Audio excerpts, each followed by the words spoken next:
Hello everyone, आप सब कैसे हैं। मैं उम्मीद करता हूं कि बहुत अच्छे होंगे और अपनी पढ़ाई को बहुत अच्छे से कर रहे होंगे। मैं Akash Kumar Bhadana ICT virtual classroom में आपका बहुत बहुत स्वागत करता हूं मेरे प्यारे बच्चों। जैसे आपको पता है मेरे प्यारे बच्चों, बेसिकली हमारी जो है मेरे प्यारे बच्चों 12th क्लास है। हम लोग 15 देख रहे हैं, 15 है। संविधान के निर्माण की बात चल रही है। एक लेक्चर हम लोग देख चुके हैं, किस व्यक्ति ने कैसी भूमिका निभाई है उसको हम अभी तक यहाँ तक देख चुके हैं। संविधान का गठन क्या हुआ, कैसे हुआ, कैसे उस पर बहस चली, दूसरा और अधिवेशन जो हो रहे हैं, कैसे कोई छोटे छोटे प्रस्ताव हैं, समितियां उनको पास कर रही हैं, उन मसौदों पर आपकी चर्चा चल रही है, व्यापक उन पे दलील और बहस दी जा रही हो और उनको बराबर अखबारों में छापा जा रहा है ताकि जनता तक पहुंच सके कि काम क्या हो रहा है, किस मुद्दे पर सरकार के विचार क्या हैं और क्या विचार सामने वाले रख रहे हैं, या क्या इस विचार को लेकर तुम्हारे प्रति क्या चीज बनाई जा रही है, क्या क्या संविधान में किस प्रारूप को, किस आधार को रखा जा रहा है। ये सारे बातें थी, यानी हमने देख लिया। अब ये देखिए, बहुत सारे प्रारूप जब पास हुए तो ऐसे आप देख रहे थे, इस तरह से प्रारूप बात चल रही है, चर्चा हो रही, कहा जा रहा है, रखा जा रहा है, बात को रख रहे हैं, आलोचनाएं हो रही हैं। ये सारी इस तरह से संविधान की दृष्टि 13 दिसंबर 1946 को जवाहरलाल नेहरू ने संविधान सभा के सामने उद्देश्य प्रस्ताव को पेश किया। ऐतिहासिक प्रस्ताव था जिसमें स्वतंत्र भारत के संविधान के मूल आदर्शों की रूपरेखा प्रस्तुत की गई। फ्रेमवर्क सुझाया गया जिसके तहत संविधान का कार्य को आगे बढ़ाना था। इसमें स्वतंत्र संप्रभु गणराज्य को घोषित किया गया। नागरिकों को न्याय, समानता और स्वतंत्रता का आश्वासन दिया गया। कैसे दिया गया कि न्याय होगा, समानता होगी और स्वतंत्रता होगी। ये सारे आश्वासन लोगों को दिए गए और वचन दिया गया कि अल्पसंख्यक और पिछड़े व जनजातीय क्षेत्रों में दमित अन्य पिछड़े वर्गों के लिए पर्याप्त रक्षात्मक प्रावधान किए जाए। इन उद्देश्यों को रेखांकित करते हुए नेहरू ने भारतीय प्रयोग में एक व्यापक ऐतिहासिक संदर्भ प्रस्तुत किया।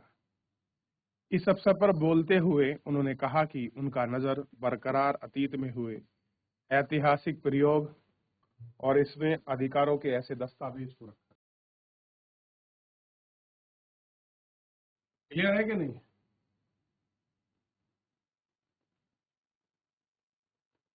क्लियर है? चलिए आगे बढ़े और आगे बढ़ के उनको देखते हैं और उन पर हम एक एक करके आपकी नजर दौड़ाते हैं और सबको देखेंगे कि भाई किस प्रकार से ऐसा कुछ है। चलिए अब देखिए, हम सिर्फ नकल करने वाले नहीं हैं। 13 दिसंबर 1946 को प्रसिद्ध भाषण में जवाहरलाल नेहरू ने कहा कि मेरी जहन में, जहन मतलब होता दिमाग या मस्तिष्क में, बार बार सारी संविधान सभाएं आ रही हैं जो पहले से काम कर चुकी हैं। मुझे उसका महान अमेरिकी राष्ट्र की निर्माण प्रक्रिया का ख्याल आ रहा है, जहां राष्ट्र निर्माताओं को ऐसा संविधान रच दिया जो इतने सारे साल, 1.5 सदी से भी ज्यादा समय तक काल में कसौटी पर क्या उतरा, खरा उतरा। उनमें से एक महान राष्ट्र गढ़ा जो उसी संविधान पर आधारित था।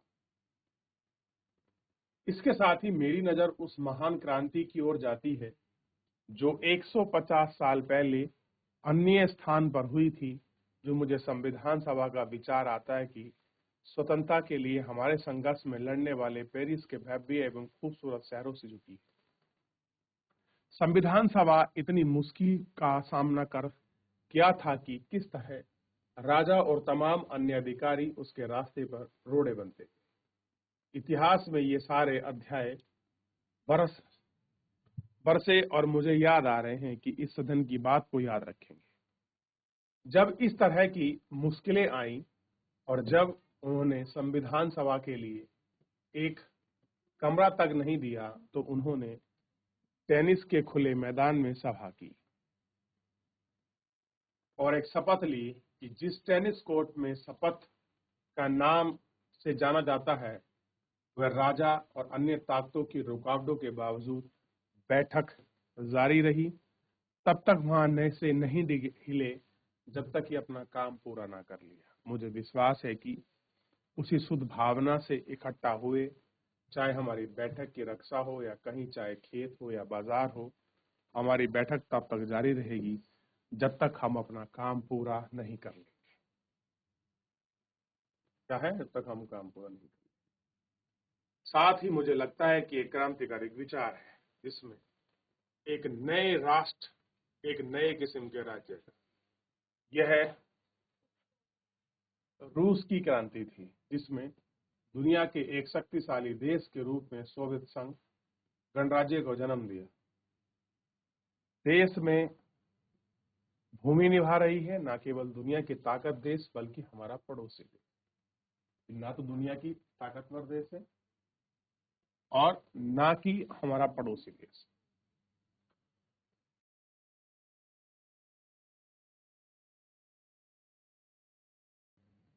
ये सारे प्रयोग हमारे सामने हैं। हमने उनकी सफलताओं से सीखना है, उनकी विफलताओं का प्रयास करना है। हो सकता है तो हमारे विफलताओं से बचने में सफल ना हुए हों, क्योंकि इंसानी कोशिश थोड़ी सी नाकाम की गुंजाइश तो रहती है, परंतु मुझे विश्वास है कि तमाम रुकावटों और कठिनाइयों के बावजूद हम आगे बढ़ेंगे और उस सपने को प्राप्त व साकार करके ही दम लेंगे जिससे हमने इतने अरसे मतलब होता है वर्षों से, इतने अरसे से अपने दिलों में संजोया होगा। कि कुछ भी हो, जिस भावना को लेकर, जिस स्वतंत्रता को लेकर हमने संघर्ष किया है इतने साल तक, हम उसी पर पहुंचेंगे, उसी का अपना ध्यान रखेंगे और उसी के लिए हम अपना प्रयास करें। क्लियर है?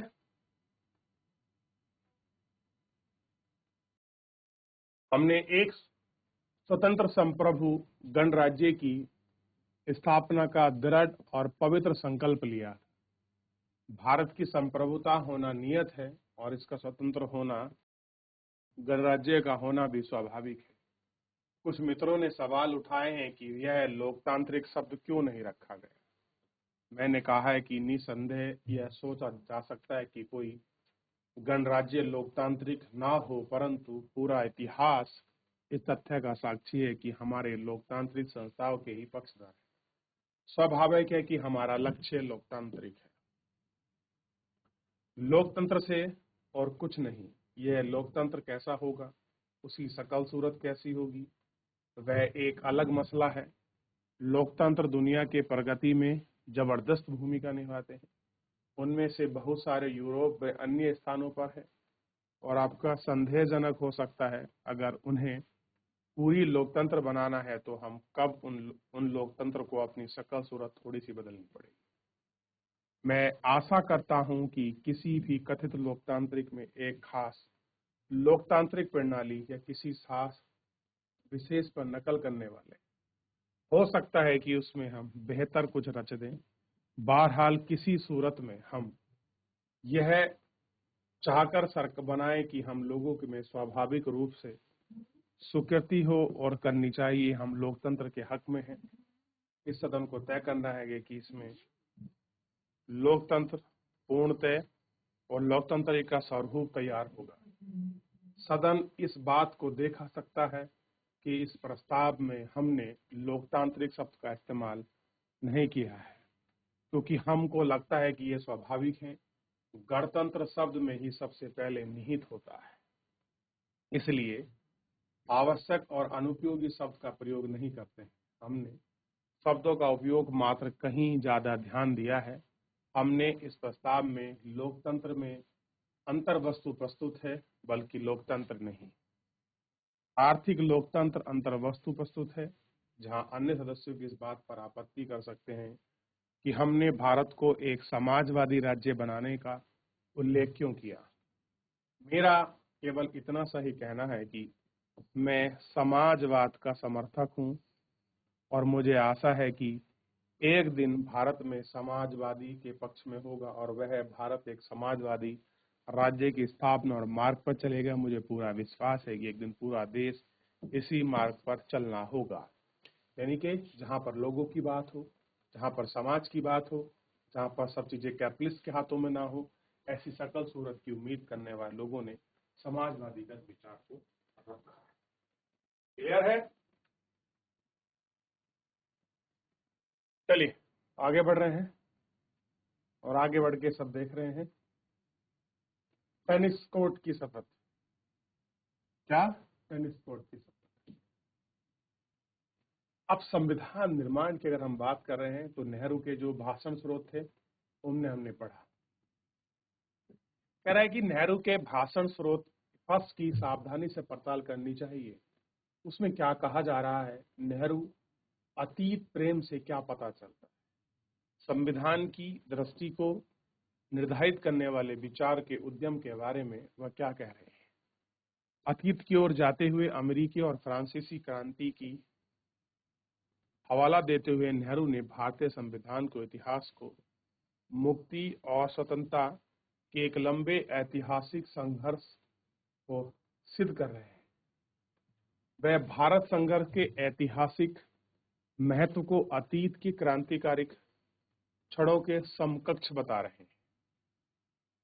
लेकिन नेहरू का कहने का आशय यह नहीं है कि उनमें घटनाओं को आज के ब्लूप्रिंट मान लिया जाए, कि आज की तरह जो कहानी है बिल्कुल उसी तरह से मान ली। उन क्रांतियों के विचार को बिना सोचे विचार भारत पर लागू किया जा सकता है। किसी खास तरह के लोकतंत्र को अपनाने का विरोध करने में हम इसको कहते हैं कि हमारे लोकतंत्र की रूपरेखा हमारे बीच होने वाले चर्चा पर ही हो रही है। वे इस बात पर जोर देते हैं कि भारत में संविधान के आदर्श और प्रभाव कहीं और उठ न जाए। उन्हें विश्वास व्यक्त करता है कि सिर्फ हम नकलों करने वाले से नहीं, उनके शब्दों में भारत शासन की जो व्यवस्था स्थापित ही है वह हमारे लोगों के स्वभाव के अनुकूल और स्वीकृत होनी चाहिए।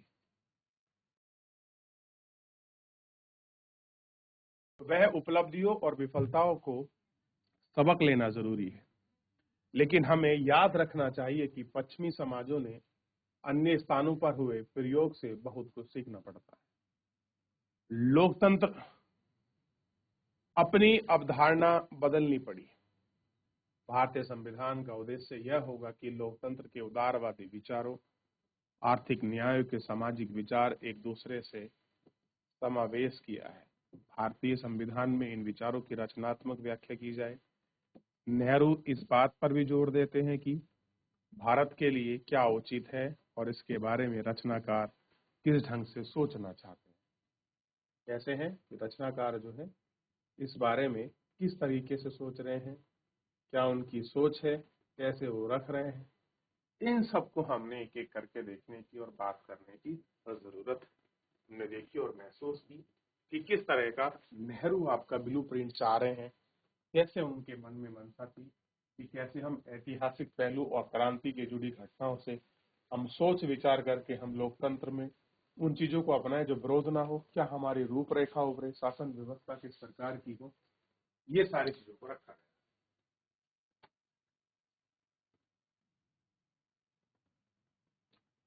अब लोगों की क्या इच्छाएं थी, कैसा विचार रहा, इसके बारे में थोड़ा सा हम लोग आपका नेक्स्ट लेक्चर में कंटिन्यू करेंगे और थोड़ा सा आप समझिए कि किस प्रकार की कहानी को रचा और वो किस तरह की घटनाओं से या किस तरह की बातों को वो लोगों के हृदय तक या अपने संविधान में संजोना चाहते थे, जो हमारे अतीत में हमने जिन चीजों का अभाव महसूस किया। हम चाहते थे कि वो सारी चीजें हमारे संविधान में हो जो स्वतंत्रता, समानता, न्याय की बात करें, अल्पसंख्यकों हितों की अधिकार की बात करें, भाषा, रूप, संस्कृति और जो हमारी विविधता है हम उसको संजा कर रखें और उसकी अखंडता को हम लोग सुनिश्चित करें। ऐसा प्रयास हमारे संविधान निर्माताओं ने, हमारे संविधान सभा में बैठे हर व्यक्ति का ये प्रयास संभव था।